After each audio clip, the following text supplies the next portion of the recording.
Hey guys, and welcome to Gamereactor Live. I'm back, although still slightly sick, and Bengt went on some secret mission. So today I'm instead joined by, I don't know, his friend and nemesis, Mike Holmes. How are you doing, Mike?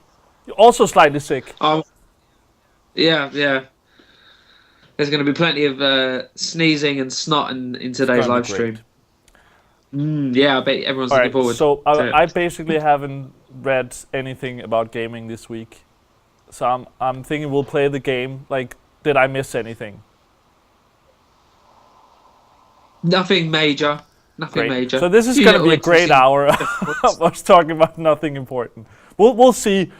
Maybe we'll let the people in the chat be a judge.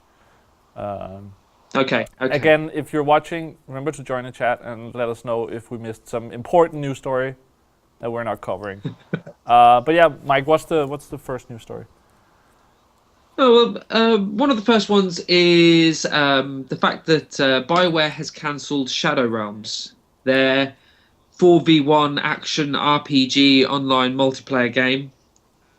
And yeah, this past week, they decided to pull the plug on the project, and it is so that the studio can focus on other Oh, okay. projects. So they just weren't happy with how it was coming along, or Well, I mean, it's a tricky one to say. I mean, they said in the an announcement that was made that they were quite happy with the feedback that they'd been getting, but obviously something if it wasn't was working. perfect, Otherwise, they wouldn't cancel it. project. Something's happened. Is they said in the newsletter, and it was Jeff Hickman from BioWare Austin. He said that they were going to focus primarily in the coming year on the Star Wars MMO, the Old Okay. Republic, and that the studio was also going to be kind of brought in to work on a variety of other projects. They mentioned the new Mass Effect game. They mentioned content updates for Dragon Age, and they mentioned new IPs. So obviously there's something cooking over there, wherever that may be. But the main focus this year is going to be on the All Old right. Republic So and you think kind this of is a bring that in bad line. thing, or is this just we'll get some other good games and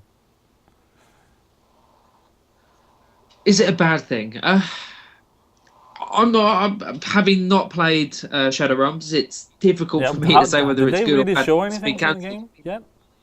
Well, they only announced it a few Yeah. months ago, so that's perhaps they've obviously looked at their internal projections and decided that it's not where they wanted it to be in the time that they've already spent on it, and with enough. Perhaps they plan to kind of soft launch it with an early beta and then kind of keep a smaller team ticking over whilst they worked on all of these other projects that they've obviously got marked as jobs for the Austin team. Um, it's difficult to say whether it's a good thing or a bad thing. With the projects, I mean, everybody's excited about Mass Effect 4. So I'm not. if people have moved over to Mass Effect 4, Oh yeah, then that's for the then better for most people. Yeah, yeah. great. Do you think this was Uh, a case of them working on this, and then they had this project, and then Evolve was announced. Now it's come out that when they started working on this, they didn't know about that, and now they were like, okay, this is not looking great. There's already another game that is similar in that way, and it's hard to say what kind of the internal structure's like, but you'd think there'd be some pretty major failings if they didn't know if one arm didn't know what the other yeah, was doing. So I think it's likely that they've obviously had this in production for a while. They announced it last year. They've they've looked at what they've got coming up, and they've looked at what they've already got in the bag, and they've decided it's not up to the standard that they wanted. I mean, this is obviously purely speculation on my part, but they've looked at the standard of what they've got, and they've decided it's not good enough, or that it's not going to be good enough, given the time frame that they had to work on it at full power before they're presumably splintered off to work on a variety of different yeah. I projects. do like the idea of them saying, this is not good enough, so we're not gonna release it. Instead of just releasing, a broken game or something and try to make back some money and sort of trying to have a standard in that way. They didn't really say that it wasn't good enough. That's I mean that's what we were Yeah, that's true. speculating That's on true. ourselves. You know, they said that the feedback that they've got it was good. They've kept it very ambiguous. So, what will happen? What we'll find out in the future as regards this project? You know, who's to say? It could have been something far simpler than that. We'll just have to wait and see, I guess. All right. Next news story. Okay, the next news story is Bethesda have confirmed that they're going to be doing their own Yeah, E3 that I conference actually heard this about year. that. That's pretty big. That's pretty big news. That's pretty Does big that news. pretty much confirm obviously that we're going to see Fallout at E3? it confirms. Wouldn't you be very disappointed now if there's no Fallout announcement at E3? I think there would be Yeah. a riot if there was no We'll Fallout start at one if there E3. isn't one. Well, I won't be there, but you know, I'll leave that up to you and Gillen and Banks to start the riot.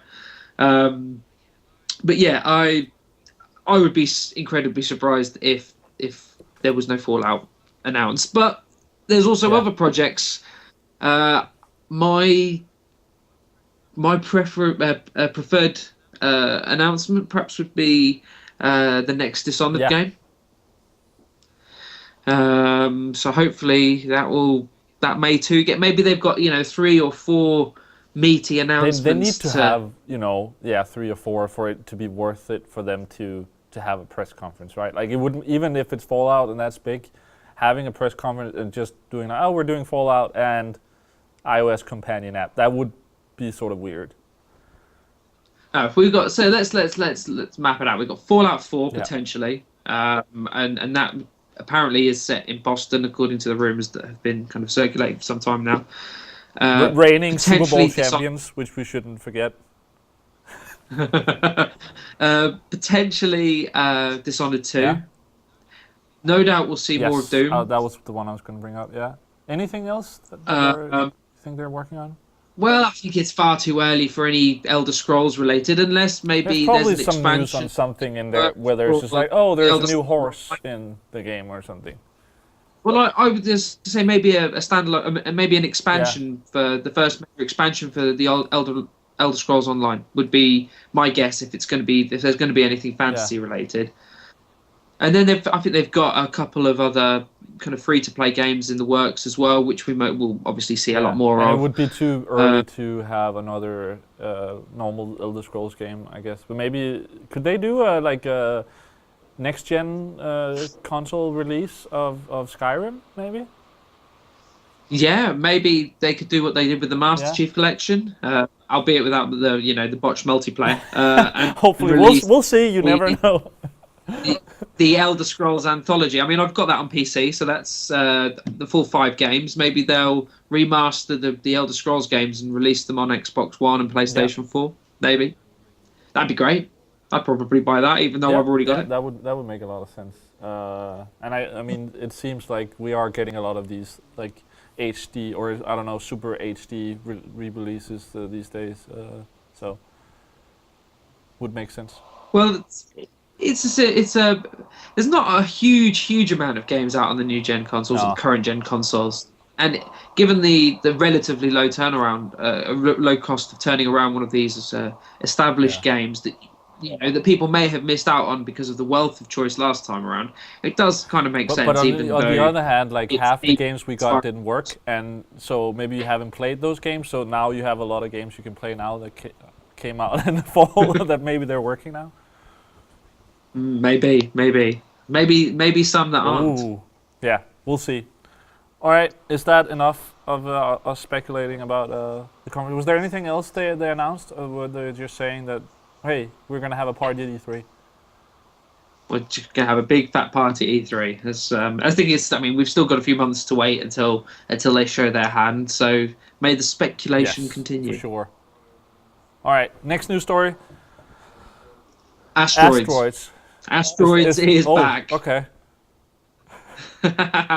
So the classic Atari game from yesteryear. Oh, we're talking about the game. I was worried about are we getting? All right, bad joke. No. This was not me announcing that there is some kind of doomsday scenario that's about to play off. I would say that would be a big news story I've missed if that happened.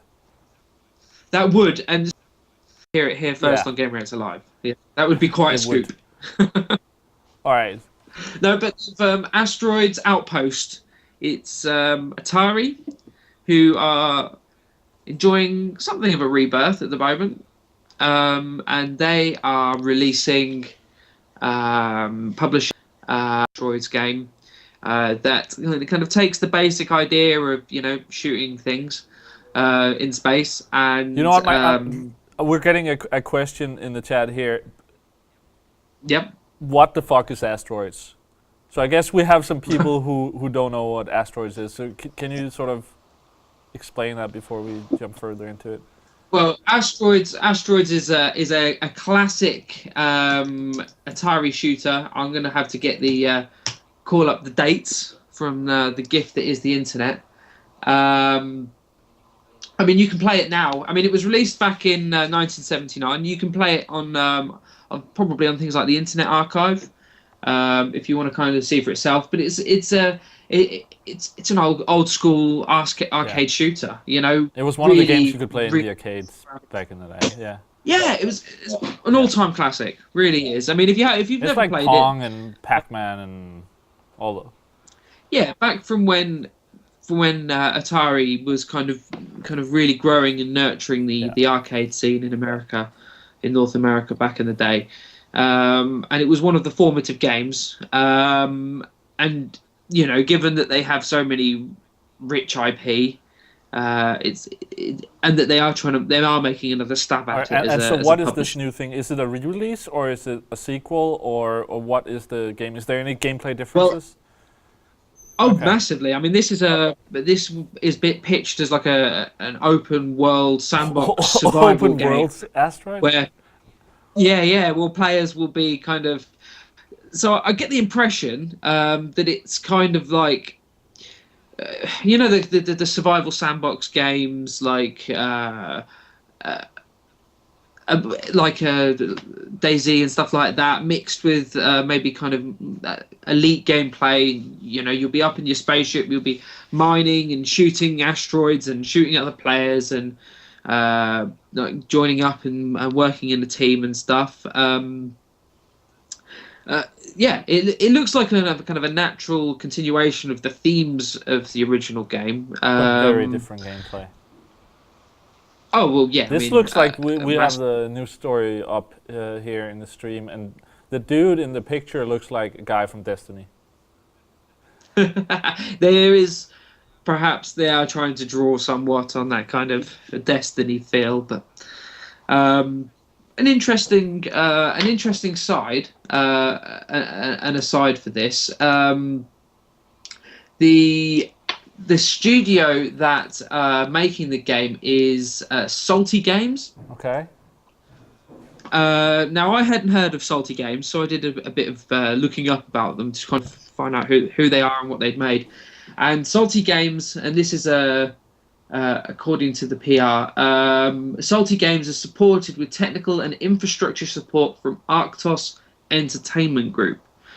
Now, if you don't know who Arctos Entertainment Group are, they are a company that has a controlling share in a company called Hammerpoint Games, and these are the guys who made the War Z. Okay.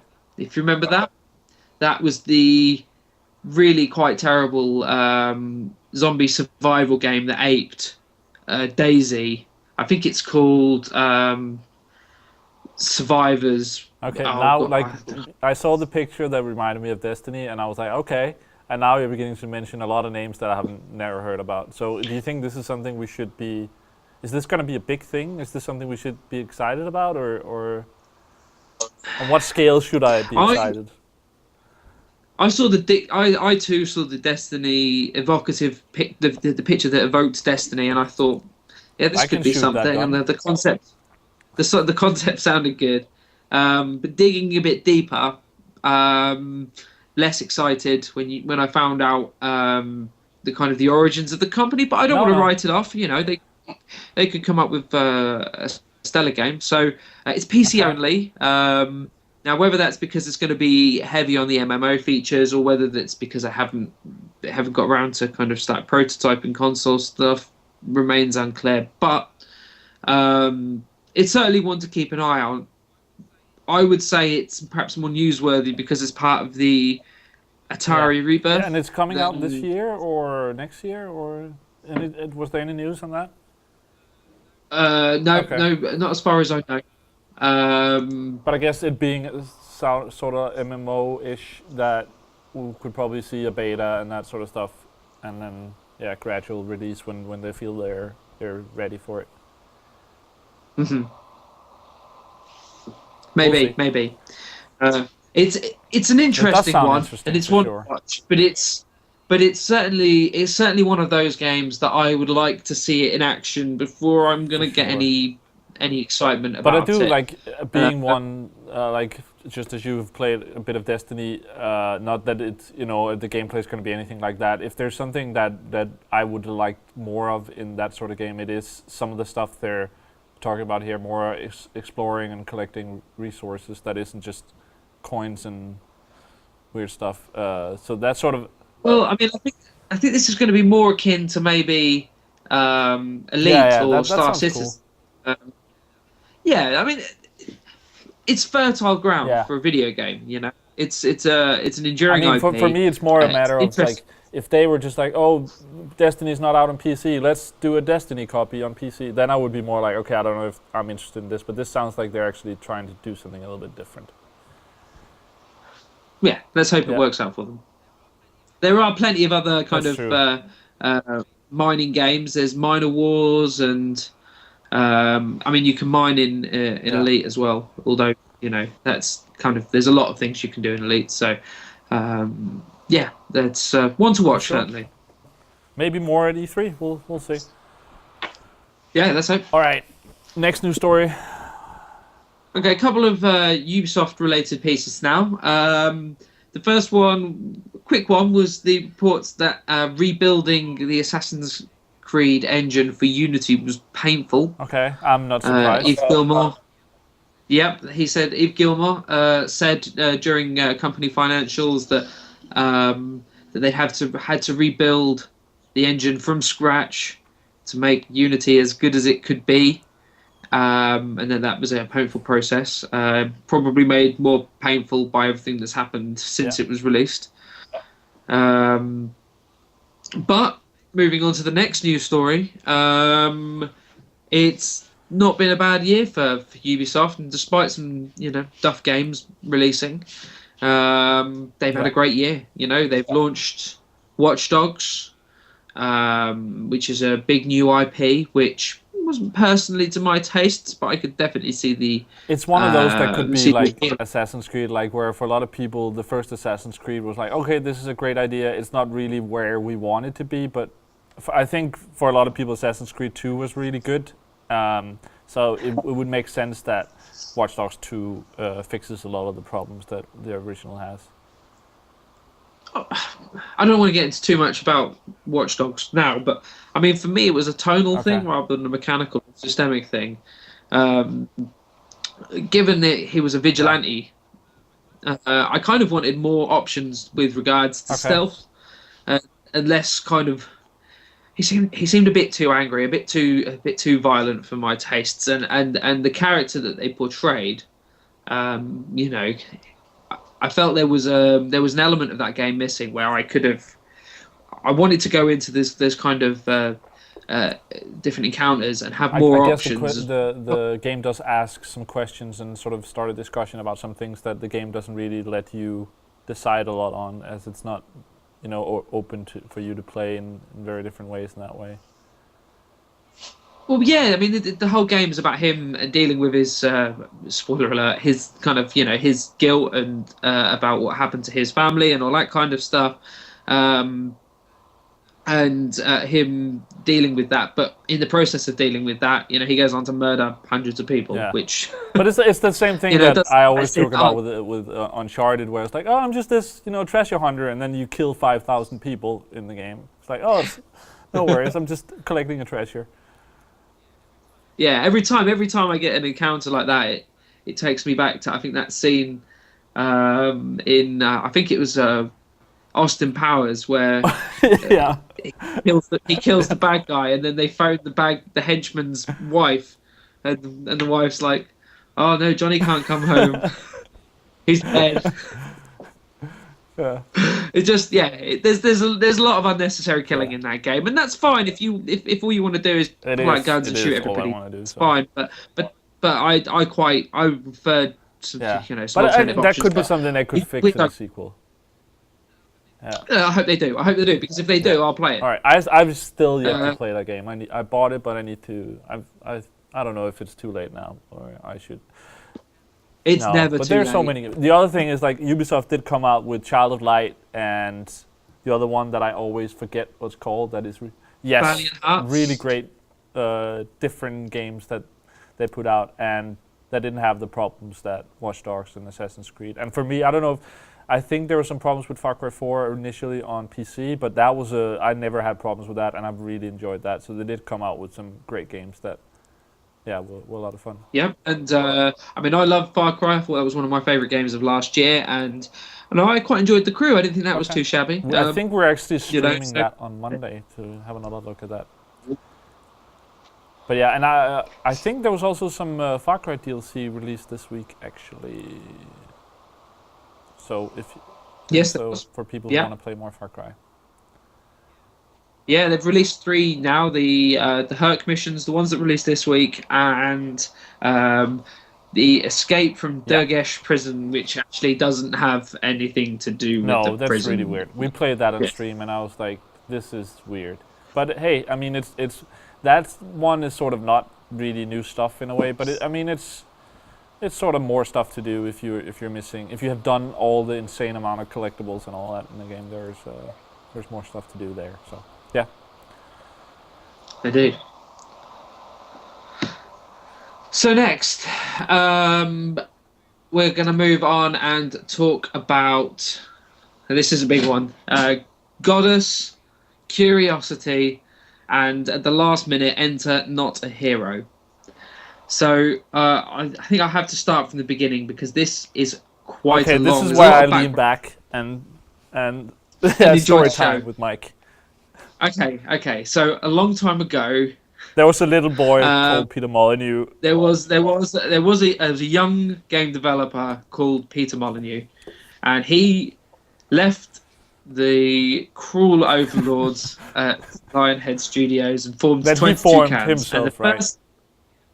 Yeah, the first game that his new studio made was a game called Curiosity, and the point of Curiosity was that it was a mobile game that everyone clicked on and nothing happened until one person and they said won. Something about that when you get to the end, someone will get a life-changing prize. Life-changing, his words, a life-changing prize. So, wait. If you know anything about Peter Molyneux, those sort of statements, you shouldn't always take them, literal. Well, yeah. At the same time, though, when somebody says, life-changing by any definition... True, but we all have, different friends. There's somewhere if they say that, you'd be like, okay, that's probably true. If someone else says it in your friends group, you're going to be like, that's probably not... Maybe exaggerating a little bit. Even exaggerating a little bit, not account for what's happened. So this chap called Brian Henderson... was the guy who clicked last on the cube and won this life-changing prize. His reward for winning this prize was a trip down from Edinburgh to 22 Cans studio to meet the team, play Goddess, which was about to be released. Get some signed gear. Trip down to the studio, a signed poster, and a T-shirt. Yeah, a few drinks and a bit of Peter Molyneux stardust, with the promise that when Goddess when there was a mode that was planned for the game, there was a multiplayer mode called the God of Gods, and it was a combat mode where players would challenge each other for kind of position within the game, and the promise to this to Brian Henderson was that he would be installed as the God of Gods and would earn a percentage of money made from the game. So that would be life-changing, potentially. Potentially, if Goddust sold 6 copies, then he wouldn't take home a lot of like money. in any sort of game, if he has sort of special rights and could earn money basically by doing nothing other than clicking in an iOS game, that is something. Yeah, potentially he could have become a very wealthy young man out of the deal. Except for it has, well, a couple of things happened. Earlier in the week, there was a bit of hoo-ha about the promises or perceived promises that were broken with plenty of the people who backed Goddess, the next 22 Cans game, on Kickstarter, saying that the studio hadn't delivered on the promises that were made, and there were a lot of disgruntled fans who'd backed the game who felt that they'd been let down by the studio.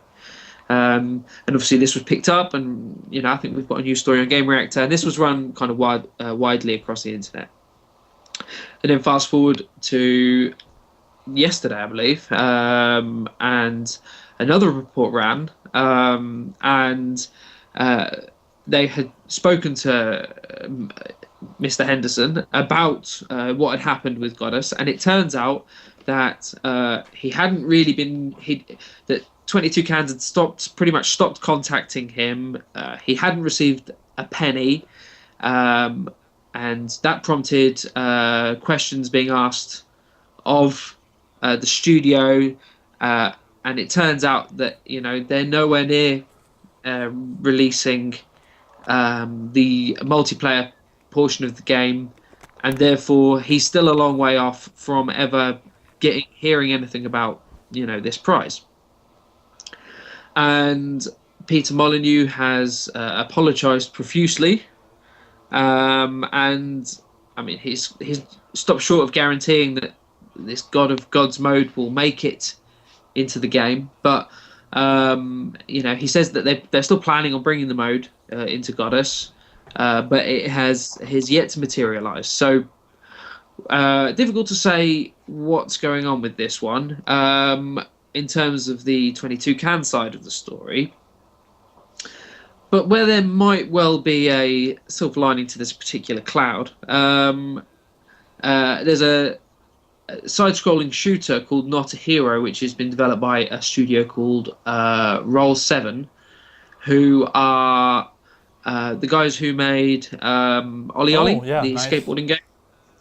And their new game is being published by Devolver Digital, and the Devolver Digital and Roll 7 had a little chat and decided that they would like to extend the courtesy that that Henderson has been denied in Goddess, and they are making him. And I will say in general, my experience with Devolver has been awesome. They seem like really good guys.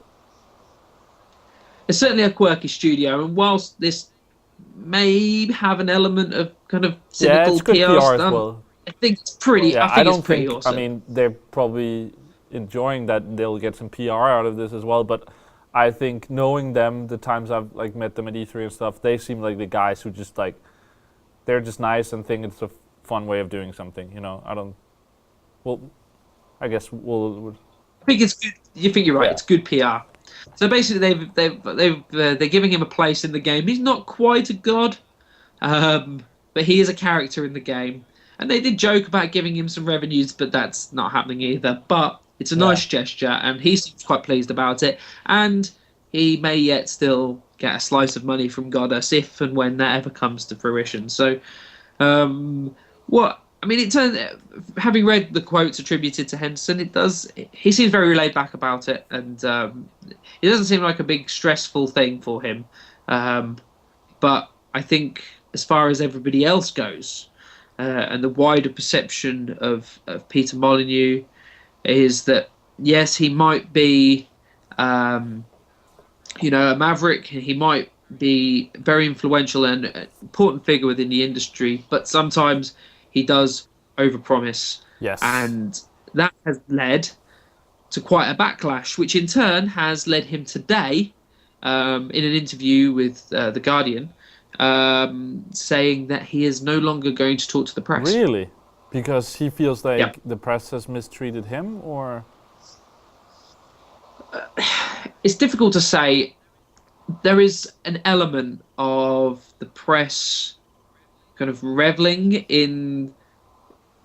No, Reveling's but might I know not what be you the mean, right and I word. could see that. It works. It works in I will both say ways. Like if he doesn't promise stuff and then doesn't follow through on it, that wouldn't really be a problem. he writes his own headlines, but he's also easy to write about. Yeah, So he gets a lot of attention, both positive yeah, and negative. And that the I think the problem is that he's now perhaps becoming, after a long, long time, he's finally kind of coming to terms with the fact that um, it is too much of a balancing act yeah. for him uh, to on one hand use the press to kind of deliver his message on his games and say what he's doing and tell everybody about his I ambitious think it's plans. also, I mean, it's also becoming more of a joke in a way. That I think in general that he has promised these things and I don't know. I could see that he of course wouldn't appreciate it, but that I feel like in the industry in general, there's more of a thing if Peter Molyneux now promises something or says something about a game, you tend to be more like, okay, yeah, is this ever gonna happen? Well, I mean, I don't know if you can look it up. I think there's on Twitter. Here's a Yeah. fake Oh, Twitter I account love called that. Yeah. Peter Molyneux, where somebody comes up with ingenious ideas and pretend, as if they were, he's, I think, in many ways, quite unfairly become the butt of a But lot I of feel jokes. like that is similar to the Cassie Rai fake Twitter, which is not based on any way that Cassie Rai is in real life. It's just make fun of a Sony boss joke Twitter, and yeah, like that's not because of anything he has done. That's just a joke Twitter as well. I think you gotta, if you're a public figure, that sort of stuff you just gotta accept some way. It's different when it's death threats and stuff like that. That's not okay. But people joking about a public figure, I mean, but it's fair game that he doesn't want to talk Gentle to fun. people then. But then he just shouldn't expect the press to cover his stuff as much, of course. A bit of gentle Yeah. fun is fine, but as long as it kind of doesn't overstep that mark. I think the main thing here uh, is that he's had enough of the double-edged sword that is dealing with the media, and so I think we're going to see a lot less of him. Whether he'll keep his stand by his newfound position forever remains Yeah, I to be will seen. say I think this is great if he feels that way, but I will be very surprised if he in a year or two doesn't pop up and wants to say some more, because I think he will miss, and he has enjoyed the sort of attention he has gotten and being able to be this figure in a positive way that he's gotten, in spite of. And he's been responsible. He was responsible for some sure. great games over the years. Sure. And it would be a massive shame for him to see him just disappear completely from the public eye. So let's hope he goes away, chills out for a bit, and then comes back stronger. Silver lining. Okay, next up. Okay, so Netflix are working on a Legend of Zelda TV series. Okay, is this official?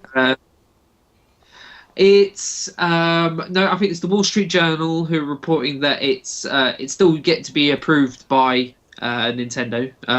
But that is a very but respectable source. Yep. So it's in development, so it might not even be filming yet. They might just be kind of pulling together the various aspects of the production. But the interesting thing is the way that they kind of billing it as a Game of Thrones for the family Mike, audience. I got a little which kind of surprise fits. for you. I am actually working on the Legend of Zelda TV show for Netflix. I look forward to should be good. So you have to tell us about that when when production it's starts. official, I'll. This is sort of off the record, just between me and you. But we'll. Can I have a T-shirt? But Cool. yeah, that sounds cool. Do you think this will be a big success? Game of Thrones for a family audience? Yeah, I mean, there's no reason why it can't work. And I mean, Nintendo need something like this. They need to get their their IPs out in front of a larger audience. You know, they've got they've still got a healthy console despite a Yeah. troubled launch for Wii U. You know, the 3DS continues to sell well. They've But do you think Zelda is the franchise to go with? Like, I feel like I think this will be cool. It sounds like a good thing, but Zelda is, I think, outside the gaming industry. It's not Mario, you know. I think a lot of people who don't play a lot of games, they've seen Zelda and they think the boy is Zelda, and I'm sort of wondering how that's gonna play out. It could be a way of for a broader audience to get into the Zelda games, but how do you feel about that? Is this? Well, I mean, I quite like Game of Thrones. I've read the books, so I'd certainly when it's pitched like that, it makes it. But that's more also an interesting. easy thing to be like, oh, that the most popular fantasy TV show ever. Yeah, we're gonna do something like that. Yeah, I mean, but Zelda's a genuine system seller sure. for Nintendo. It's one of their big games. So, you know, how would they turn some of their other IPs? That's the question. Yeah. How would they turn some of their other IPs This into is the one successful that TV would make shows? sense as a TV What show. other shows would work? Because Mario Brothers is a cartoon. But I think series, Ron perhaps. Jeremy is Could you imagine available to do. a sitcom with Mario and Luigi? I would pay for that for sure. If Ron Jeremy does Mario. But yeah, so you've got other stuff. I mean, from within the Mario world, other characters, and you've got Star Fox, stuff like that. How do you think they're going to go about this? First of all, Link never speaks. He's got to speak, right? Yeah. Are they going to do like they'll this is have the Zelda careful story? casting. Could they do something like we see with the games where they sort of retell the same story? So every season could be sort of a different Zelda game? Or what do you think they're going to do? That I would like that. That would be cool. That would be cool. Just I mean, not that I'm working on I it. prefer that over the whole new Yeah. stories. You know, if they could, I mean, they'll be interested in tying it into the lore of the games for Yeah. sure. And as I said earlier, they need to get their IPs into more prominent positions, and certainly a major kind of This could, if HBO this style became a TV big show. thing, they could for sure sell some more consoles. And it would make, this comes out in a year or two, and then it's like, oh, there's a new Zelda on Wii U. Want to buy that? Yeah, big time. And they've already talked about recently. They've been talking about how they're going to get their IPs and licensed to other products. And the first thought, everyone's first thought was Mario on mobile or something like that. And they're obviously not going to do that. They're not going to undercut their own 3DS, their own handheld market. And this makes a lot more sense than maybe seeing their characters on other platforms. I was just thinking about sort of what is the story really in Zelda and how they're going to tell that. But I guess maybe it's good that the sort of the framework in Zelda I think is really interesting, even though for me there's never been actually much of a story in the game. It's been very loose, but maybe that's good for the writers that they have more freedom to sort of create a story within the universe and within the lore. Yeah, the main story beats write themselves, and they'll have to come up with other stuff to kind of replace the fact that a lot of Zelda is dungeon puzzles. But I think this is fertile ground, and there's that might actually just be opportunity better here for the TV show that they can create that themselves. Although I would also love if it's just dungeons. Just see a guy solving a puzzle. That'd be amazing. All right, next news story. We have 15 minutes left. Yeah, we're in the roundup now, so we can keep these quite short. Okay, so next up, Valve doesn't approve of developers giving away their games to elevate their positions in Steam Greenlight. Now, for those of you who don't know what Steam Greenlight is, it's kind of a loading area for Steam where developers put their games up, the community votes on them, and the ones that accrue enough votes then are granted permission to launch either when they're finished or while they're in Greenlight and being voted for. Can you sort of release a beta or an alpha there for people to try, or how? What? It won't be on Steam. So what do people vote based on? So people just vote for Okay, games that so they're sort of interested the pitch in. and So pictures or if something. the game has its own, Like a pitch and some pictures or something generally? Okay. yeah. So yeah, maybe a link to an external demo or something like that. So yeah, a studio will say, "This is our game. This is what we're doing. This is some gameplay that we've captured. If you like this, vote for us, and then when it's ready, we'll release it on Steam." And the games that get attract enough votes from the community are then kind of elevated into the main storefront. But it seems that some developers have been offering keys for their game to people who upvote their game. Okay, so let's say I make a game and then I say to you, if you vote for my game and it goes through, I will give you a free key for the game. Okay. No, but in exchange for the so vote. if you vote for me, I'll give you a key when the game is through the process. Yeah. Yeah. Okay. Basically, and Steam are saying that. That's not I cool, get that, but it's also it's not like you can only vote for one. You can vote for all the games you want to see happen, right? So you could see some guys go out there and just like, you know what, I'll vote for these 20 games and they'll get 20 games for free. Yeah, I don't think that many people are doing it. I think the point is that it unfairly. Yeah, it makes one game happen because they're giving. Bribery, you know, because people will perhaps vote for something that they're not interested in as much. Because they're just like, oh, I'll get it for free, whatever. It doesn't cost me anything. Yeah. Okay, that makes a lot of sense. I think that's a statement that the Valve put out says, "We do not think these votes accurately reflect customer interest, and it makes our job harder in deciding which games customers would actually buy and play on Steam." So yeah, I think they've made their position quite clear. Them saying this is gonna make it, developers can't do it publicly then, but it's gonna be hard to remove that completely. You sort of can't control that, but I guess just saying you can't do this publicly.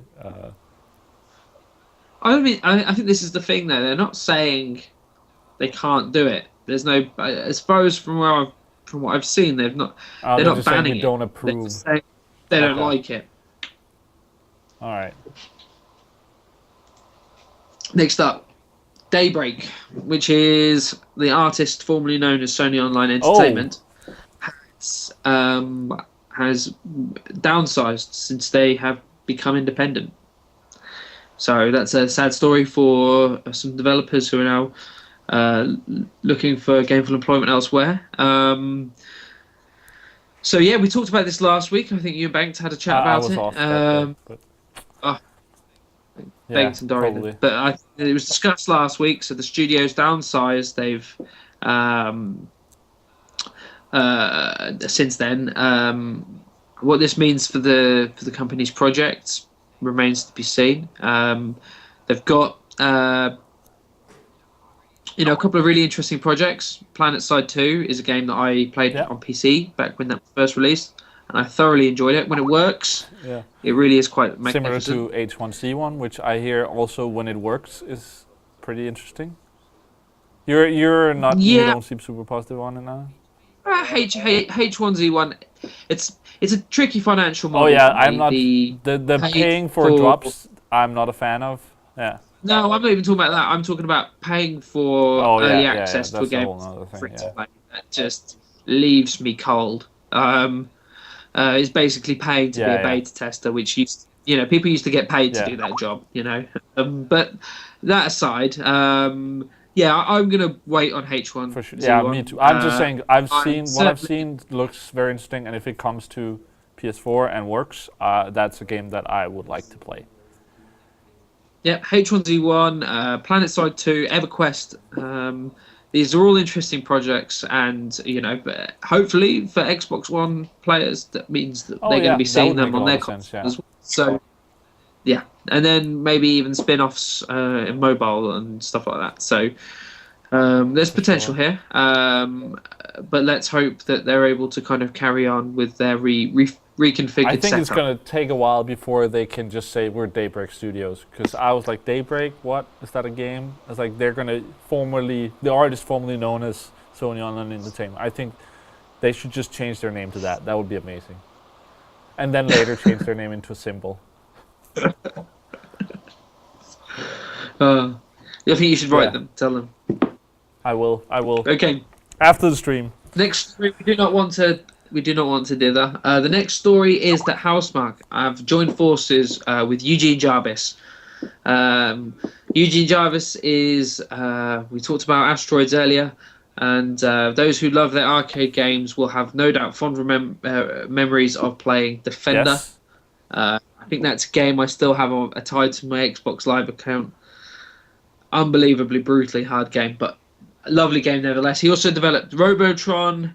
He's got real pedigree in the twin stick shooter, side-scrolling twin stick shooter area, and him working with the team that created Resogun. Super Stardust Ultra just released this week. I will say they are the best at twin stick shooters in the world. Housemarque. Well, you've got arguably one of the grandfathers of twin stick shooters now working with the studio who create the best, who are currently the best in that field. So I think it's a match made in heaven, and I'm very interested to see what they come up with. We should play Super Stardust on stream at some point. Yes, we should. Make it happen. I want to get paid to play that game. So we all have a dream. Okay, finally, PlayStation has published their 2015 release schedule, and it's huge. And these are just the games. There's no new announcements in this. This is just these are the games we've already announced. Okay. Yeah. It would be amazing if this is just our list. Oops, we just announced 15 games. They've done stuff similar. I remember a while back I woke up one morning and they just announced that a variety of games, including the rather superb Nidhogg. There's also been stuff where some of the high up dudes were it's Gran Turismo 6 is gonna be good. And it's like, wait, what? That hasn't been announced. Oh, it's gonna be oops, announced. But it certainly makes for good reading for PlayStation fans about what should be titles. Something like that. But that's including smaller titles like games that are already on PC and and some stuff that's already been released. They just stuck them all up there. The whole 2015 lineup. All right, but that's fair enough. We're a month in, so all right. So, but it looks thing to note about that other than that's a lot of games?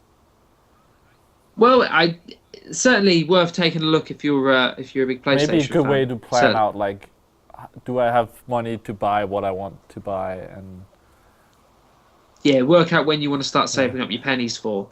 I mean, there's some big games coming out this year. Where we can sort of decide whether, we've had some games that are, will it come out in 2015 or 2016, where this sort of gives a hint on that, whether they think it will make it at the end of the year, or have they just crammed a lot on there and then be like, hey, this looks better if we have more games? Well, they've not put any release dates, so they've just put in alphabetical order as well. So we can't even. I'm just thinking games like No Man's Sky, The Division.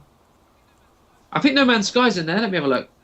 There was certainly a picture from No Man's Sky. I think No Man's Sky will likely come out, but it would be interesting if that was removed, or if for me, I don't think The Division will come out, and then it's like if that was on, that would give maybe a hint. If not that that's a fact in any way, but maybe that will be my weekend job to go through that and plan your spending for the year ahead. But I don't think 300 games seems like more than I'm going to have money to buy and time to play. Yes, I can sympathise. So that's it. That's all of the news stories that we have prepared for you. That was, I will agree, not the biggest news stories, but there was some interesting stuff. I think especially Zelda on Netflix and a Bethesda E3 thing is quite big. Interesting time ahead, and now we're really getting into sort of the weirdly the game season sort of starts now. Before it was just in the fall, so I guess we'll probably get a lot of announcements and stuff in the coming months as well. Or yes, big game set to land, and then beyond that, the summer, the festivals, the shows, the announcements. It's never ending. We had our break now. January is like the 1 month now. Was it? Yeah, that was a wasn't it? break. That's like, I think that's the only break we get. Maybe July or something. But yeah, thanks for joining, Mike. Have a My nice pleasure. weekend. Thank You too. And All cheers. right, cheers. Bye. Bye. All right. Time for Destiny. I think we're gonna do. Are we gonna do an end here? Yeah. We are gonna do an end here. So if you're watching live, maybe it's time to grab a cup of coffee or go to the bathroom, and we'll be back in a minute or two. If you're watching the video, there's another video. You should watch that as well because we're gonna play Destiny. And if you have Destiny, play with us in a little bit. But yeah, we'll be back in a few minutes. Thanks for watching. See you in a little bit.